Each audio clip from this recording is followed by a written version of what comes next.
while I was there, I was a swimmer for the ship, and every time they would bring the planes into land, they would come in if they were damaged or so badly damaged they would crash on the hangar deck.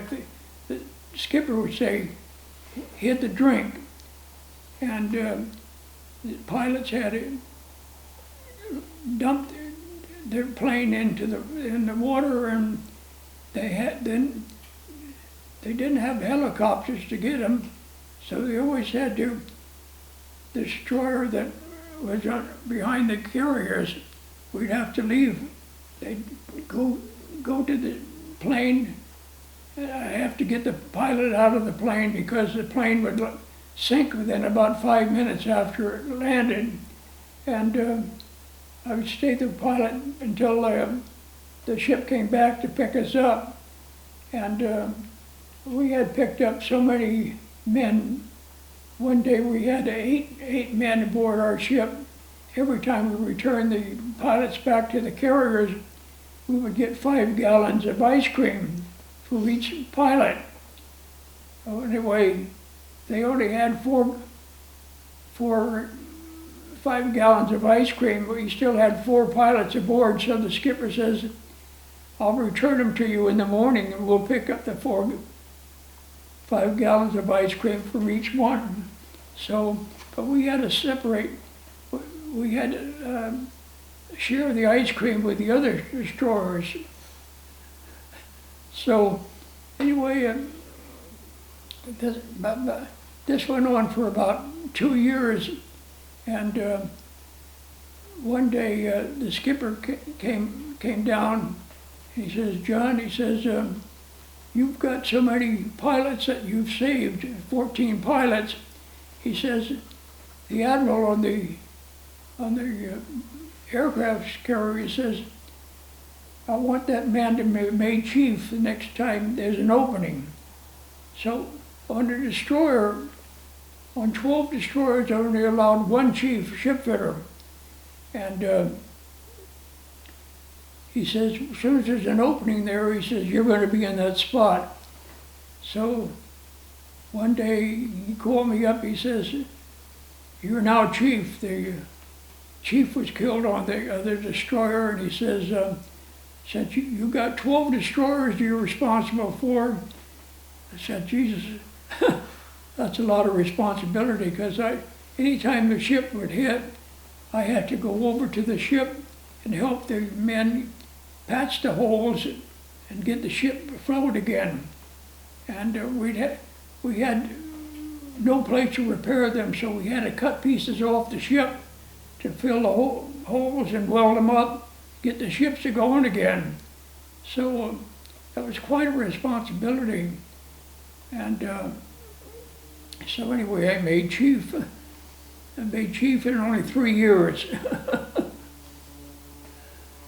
So, can we stop for a minute? Sure. Yeah.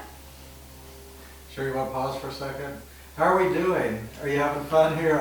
You're fantastic. Wow, you're great.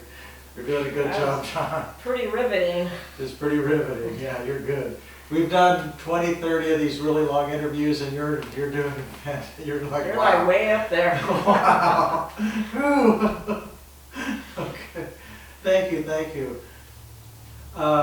Did you need a drink or anything? What? Did you need a drink? Did I get a No, drink? do you need a drink? Water?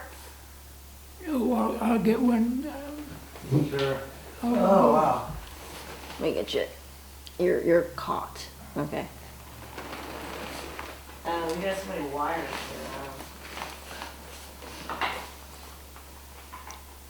Did you, without tripping anything over? I know, I'm not quite sure how you're gonna get through That's this. Here.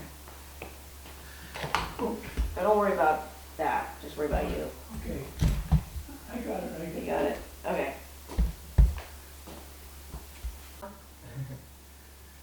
And yeah, that'd be perfect, and John Can will you get show us. by? Thanks. You need to hold on? Okay. I just don't want to trip anything. Oh, don't worry about Don't that worry stuff. about us. Don't worry about you. Yeah. Don't worry about the cables.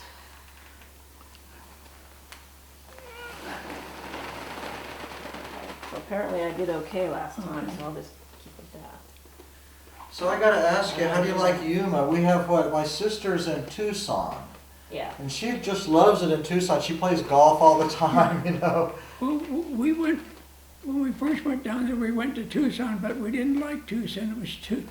It was too high, and it snowed there in the winter, but in Yeah, Yuma it yeah. didn't snow. And the temperature never ever got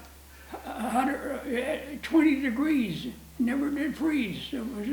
So we liked Yuma better than Tucson. Let's see now, maybe he could show us kind of where, anything he wants to show us about the ship. I think this one's like, say, 41 ship and 45, but I think it's pretty similar. And maybe different radars on the top. But thanks, John. And you could, I guess you can just sit that down and relax. And then,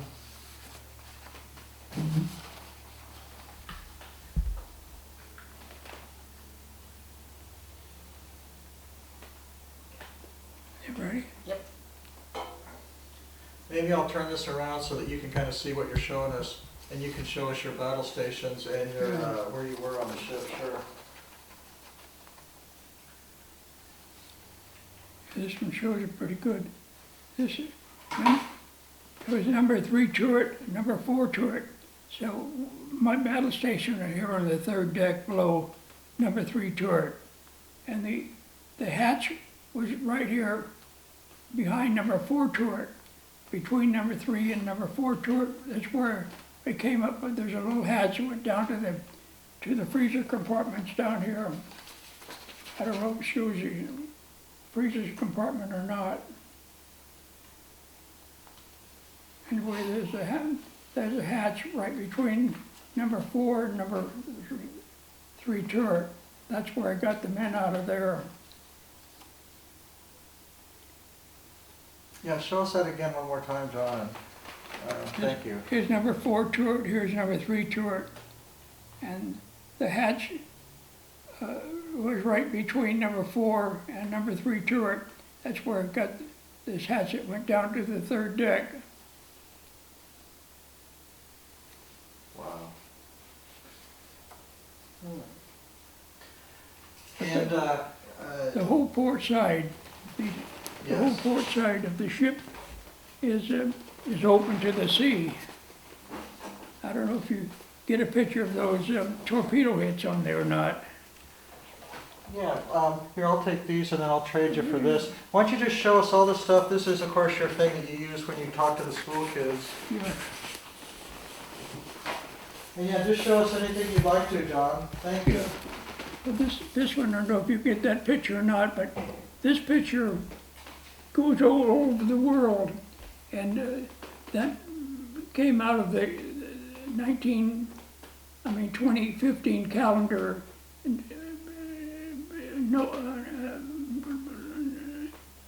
Noble's bookstore, they have a Barnes and Noble? Barnes and Noble.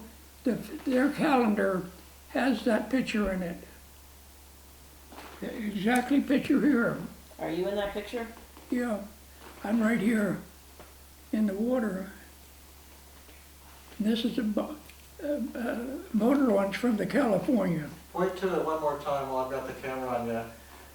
Right here, I'm in the water, hanging onto a boat hook. And he's pulling you. This- Go ahead, you tell the story. He's doing what? He's backing down full because he sees this Nevada coming, and he just gets it by, and I'm not even up on the ship yet, and I could see the ship, the Nevada going by. He says, we just got you out of there in time. They would have run right over you. So there again, God was with me. I had an angel on my shoulder all that day.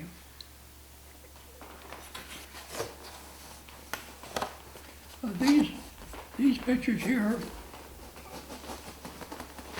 I hope so. Right. I don't know, it's pretty big. There's that ship again. It's the same picture there.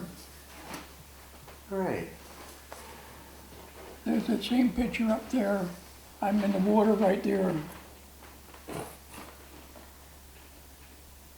Well, just take your time and show us any of these pictures you'd like to here. Thank you. I was the docking officer for 3 years in Hawaii. I used to dock all the submarines. Any ship that came in, I docked the ship and dried out. When I became the docking officer, I was assistant docking officer, but I was working under a captain. He had to take a floating dry dock to out to the Pacific anyway, he got killed out there, so I became the docking officer, and the admiral found out, he said, John, he said, do you think you could be the docking officer? I says, I've been doing it for a month, I didn't know you know it, and I says, I'm sure I can handle the job.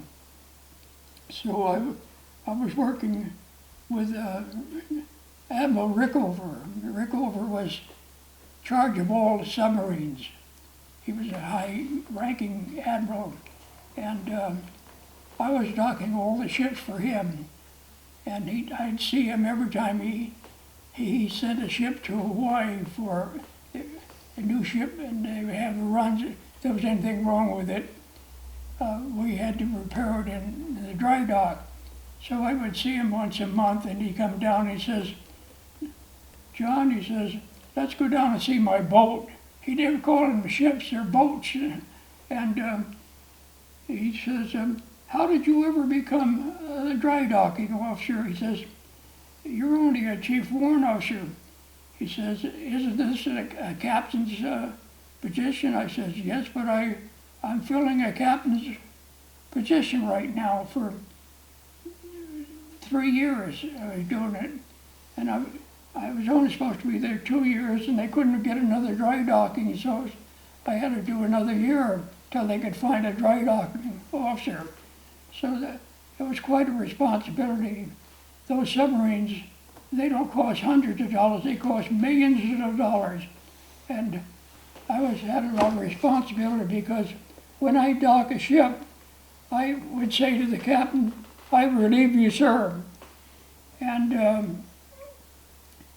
I had one captain that didn't want to do, he says, you're not going to take charge of my ship. I says, well, I won't dock you then. He says, well, I have trouble. He says, who can I see? I says, I work for an admiral. I'll make an appointment for you. And we went up there, and he says, this young man wants to dock my ship, and I'm not going to turn the ship over to him. Well, the admiral says, well, you'll have to take it to San Francisco. He says, he's been docking all the ships here, and he has had no problem. And so the admiral says, I'll be down in the morning there when you dock the ship. And the captain said, he says, as long as you're going to be there and take the responsibility. So I come down to 6 o'clock in the morning. The admiral came up in his limousine and parked alongside there. The destroyer was USS King. It was a brand new destroyer. And I said, Captain, I relieve you. And the captain never saluted me. And so the admiral, he says, take John, take charge. He gets in his limousine and he leaves. And the ship's still coming in. And I said, Captain, I have control of the ship. That's it. Because he can't do anything about it because I have all line handlers. They put the lines on, they just have to put it over the chalk. We handle them there and I bring them in. So it's my responsibility to position the ship right in the spot so it fits right on the blocks. And